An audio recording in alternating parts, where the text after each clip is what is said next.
So here we have the Vauxhall Zafira on a 64 plate. I'm going to start off by showing you around the outside of the car, and then we'll hop in and run through some controls on the inside. But from the outside you can see it's a 5-door car with alloy wheels. Let's start off inside the boot and then work our way around the rest of the car from there.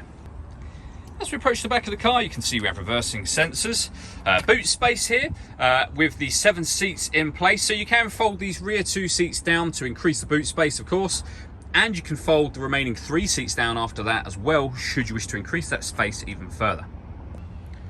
Okay, so we're just going to work our way back round to the front of the car, and then we'll hop in and run through some controls on the inside.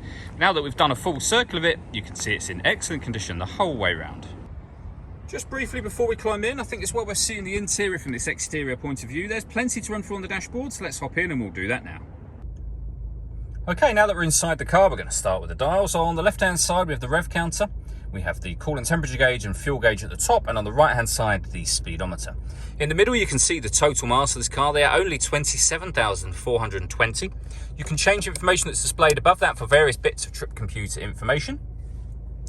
Just above the steering wheel and to the right here, we have this hardwired TomTom unit. Really nice, clear colour display. Really, really easy system to use. And then if we back out to the steering wheel, you'll see just here, we have cruise control. We've also got speed limiter as well, and then stereo controls over on the right-hand side. Over in the centre, we've got the main radio and the screen for the radio directly above that. So you can change from various different bands on here. We've got AM and FM, as you can see, but we also have DAB available too. When it comes to your own music, you've got the CD player that you can see just here, but there are other ways of listening to your music as well, including the auxiliary input. With the main volume for the stereo just here. This dial will be useful within certain menus up on the screen. You can, for example, change radio stations with the dial, as you can see.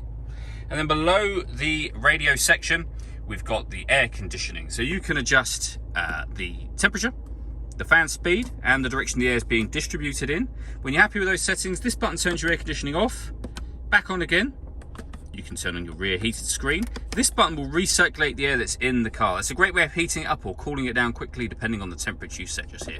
If you open that section up, we have a 12-volt charging socket in here.